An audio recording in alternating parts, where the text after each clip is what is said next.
नमस्कार दोस्तों।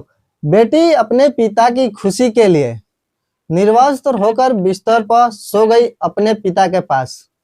आधी रात को पिता ने बेटी के साथ ऐसा कांड कर दिया कि बेटी चिल्लाने और चीखने लगी। तो क्या है घटना की पूरी कहानी आप सबको इस वीडियो में सुनाएंगे। लेकिन वीडियो में आगे बढ़ने से पहले मेरे दोस्त आपसे एक छोटी सी रिक्वेस्ट है, अभी तक वीडियो को लाइक नहीं किया हो तो प्लीज लाइक कर लीजिए और ऐसे ही वीडियो देखने के लिए हमारे चैनल को सब्सक्राइब कर लीजिए। दोस्तों, इस घटना की शुरुआत होती है पंजाब से। पंजाब में एक परिवार आता है। उस परिवार में एक राजेश नाम का व्यक्ति था जिसकी उम्र 50-55 साल थी। राजेश देखने में बेहद खूबसूरत था।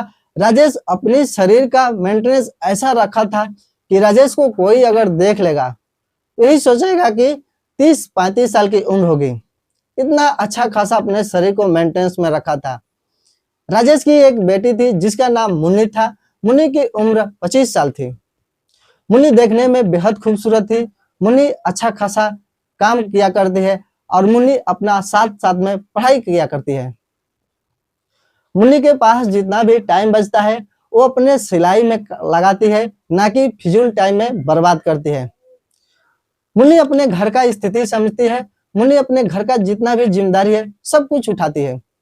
अपने पापा के साथ हर एक काम में अपना हाथ बटाती है। लेकिन मुन्नी कभी कभार स्कूल जाती है और कभी कभार स्कूल नहीं जाया करती है। जो उसके पापा हैं राजेश, वही पंजाब के छोटे से मार्केट में भूजा बेचा करते हैं। भूजा बेचने से 2-4 पैसा कमाते हैं और बाप बेटी मेरे दोस्त अपना जीवन गुजारते हैं। जो राजेश थे वो भुजा बेचने का काम तो किया करते हैं मेरे दोस्त, लेकिन साथ में कभी कभार टाइम मिलता है तो पानी भी बेचा करते हैं। भुजा के साथ साथ सब कुछ रखते हैं कि मतलब कि कहीं से ना कहीं से 2 पैसा हमको आ जाए।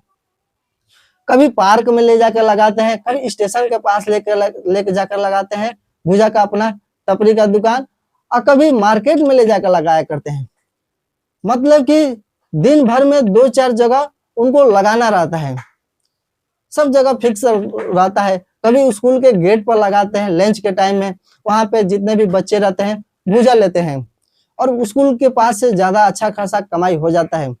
जितना मार्केट में नहीं होता है और ना ही गार्डन में पार्क में होता है उतना स्कूल के गेट के पास से हो जाता है। स्कूल के गेट के पास 1 घंटा का उनका मेला लगता है जब लंच होता है।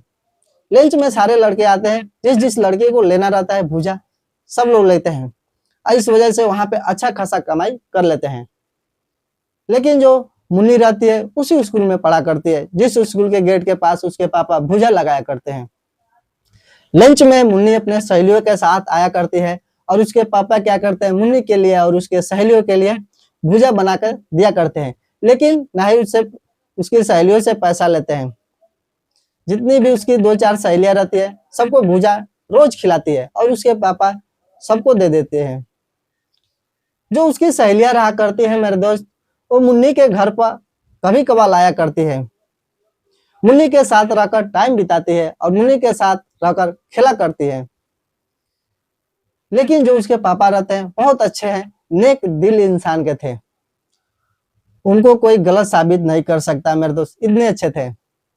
उनका नाम था पूरे मोहल्ले में, मार्केट में नाम था, सब लोग जानते थे। लेकिन समय का चक्र जब चलता है राजेश के साथ, राजेश बेचारा कहीं का नहीं रहता है। ऐसा घटना घटता है जब मुन्नी स्कूल जा रही थी। स्कूल जाते टाइम मुन्नी का एक्सीडेंट हो जाता है और एक्सीडेंट में मेरे दोस्त मुन्नी का एक हाथ टूट जाता है। जब इतना सब कुछ जानता है राजेश, उसके पापा जब इतना सब कुछ जानते हैं तो एक अलग सदमे में चले जाते हैं और सोचते हैं कि इतना पैसा मैं कहां से लेकर आऊंगा। राजेश के पास उतना पैसा नहीं था जितना इलाज में चाहिए। लेकिन मुन्नी जब होश में आती है तो अपने पापा से बोलती है कि पापा मैं जहाँ खाना बनाती हूँ वहां पे एक बड़ा सा डब्बा है जिसपे मैं ब्लैक कलर की पॉलिथीन लगा कर रखी हूँ। उस डब्बे में जाकर देखिए, उसमें मैं बहुत सारा पैसा रखी हूँ। अब राजेश कैसे मुन्नी को छोड़ के घर जाएगा?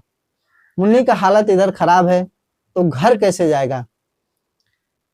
राजेश क्या करता है, हॉस्पिटल में लेकर तो चला जाता है।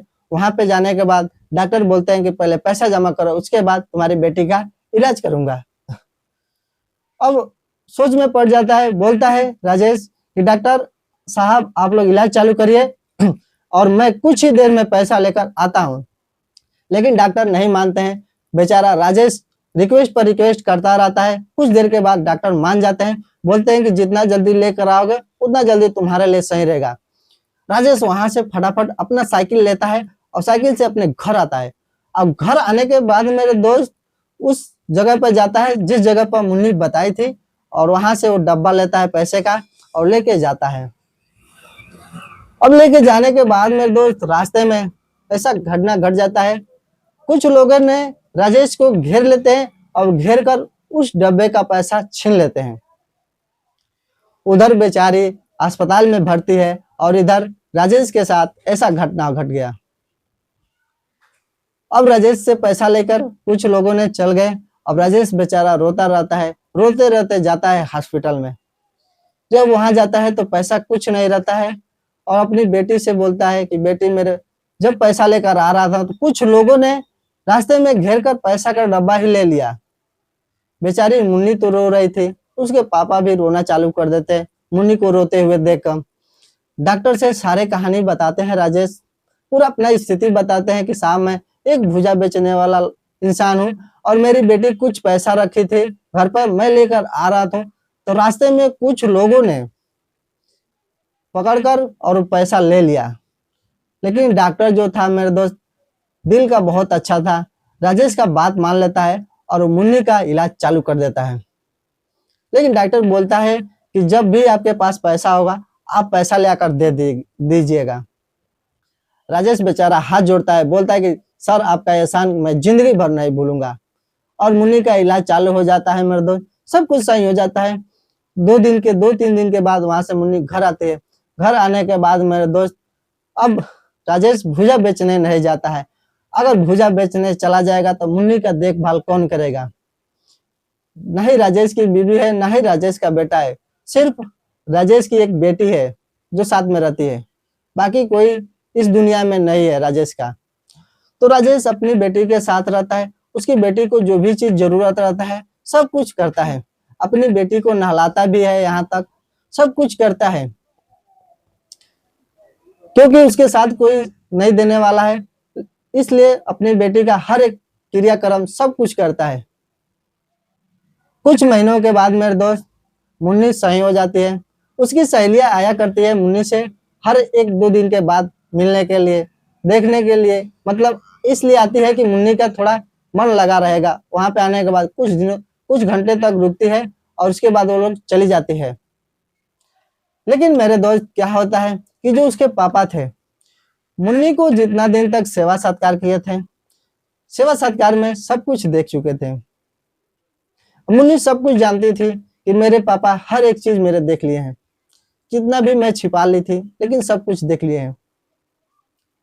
जो उसके पापा हैं वो कुछ अलग ही मिजाज के हो गए थे, उनके दिमाग में कुछ अलग ही फिट हो गया था, अलग ही सोच हो गया था अपनी ही बेटी के साथ। जब मुन्नी अच्छे से ठीक हो जाती है और स्कूल जाना चालू कर देती है और उसके पापा भूजा बेचना चालू कर देते हैं, अब सब कुछ सही हो जाता है। अब धीरे धीरे करते करते 2-4 पैसा इकट्ठा करते हैं उसके पापा, और थोड़ा पैसा जब इकट्ठा होता है तो जाके वो डॉक्टर को पैसा देते हैं। ऐसे करते करते कुछ महीनों में सारा पैसा डॉक्टर को दे देते हैं और देने के बाद डॉक्टर को धन्यवाद बोलते हैं कि आपका मैं ये एहसान जिंदगी भर नहीं भूलूंगा। वहां से बोलकर राजेश घर आता है। घर आने के बाद बेचारा सोया था, और जब मुन्नी स्कूल से आती है, स्कूल से आने के बाद देखती है उसके पापा सोए हैं, कुछ खाए भी नहीं है। क्या करती है मुन्नी अपने पापा को उठाती है और खाना लेकर आती है, अपने ही हाथ से खिलाती है। खाना खाने के बाद फिर राजेश सो जाता है। मुन्नी भी खाना खाती है, खाना खाने के बाद क्या करती है अपने ही पापा के पास सोती है और अपने पापा से कुछ बातें करते रहती है, कभी ये बातें कभी वो बातें, आगे क्या करना है, कैसे रहेंगे, ये सब कुछ बातें करना है। ये सब कुछ बातें होते रहती है मेरे दोस्त। अब धीरे धीरे शरीर में एक अलग सी ऊर्जा उत्पन्न होती है और रात जैसे तैसे बीत रहा था। रात के अब 10 बज गया था। अब दोनों में एक अलग मोमेंट आना शुरू हो गया था और दोनों ने क्या करते हैं मेरे दोस्त, एक दूसरे का मिलकर संबंध बनाते हैं। जब आधी रात होती है तो उसके पापा क्या करते हैं, अपनी ही बेटी के साथ संबंध बना लेते हैं और संबंध बनाने के बाद उसकी बेटी क्या करती है, अपने पापा के साथ सब कुछ कर लेती है, रोती रहती है, चिल्लाती रहती है, लेकिन फिर भी संबंध बनाती है, अपने पापा को खुश कर देती है। अपने पापा की खुशी के लिए अपना सब कुछ लुटा देती है अपने पापा पर ही। उसके पापा बहुत खुश रहते हैं। अब मुन्नी भी खुश रहा करती है। दोनों लोग एक साथ बहुत खुश रहते हैं। अब एक साथ खाना रहता है, एक साथ सोना रहता है, एक पति पत्नी जैसे दोनों मिलकर रहते हैं। ये बात सिर्फ दोनों लोग को ही पता रहता है, बाकी बाहर किसी को पता नहीं रहता है। अब अपना एक पति पत्नी के तौर पर अपना जीवन बिताना चालू करते हैं। तो दोस्तों, आप सबको वीडियो कैसा लगा? अच्छा लगा हो तो वीडियो को एक लाइक करिए और शेयर करिए और साथ में एक प्यारा सा कमेंट करके बताइए कि आप ये वीडियो कहाँ से देख रहे हैं। अगर ऐसा ही वीडियो देखना पसंद करते हैं तो प्लीज चैनल को सब्सक्राइब करिए, क्योंकि ऐसा ही वीडियो मैं अपने चैनल पर लेकर आता रहता हूँ।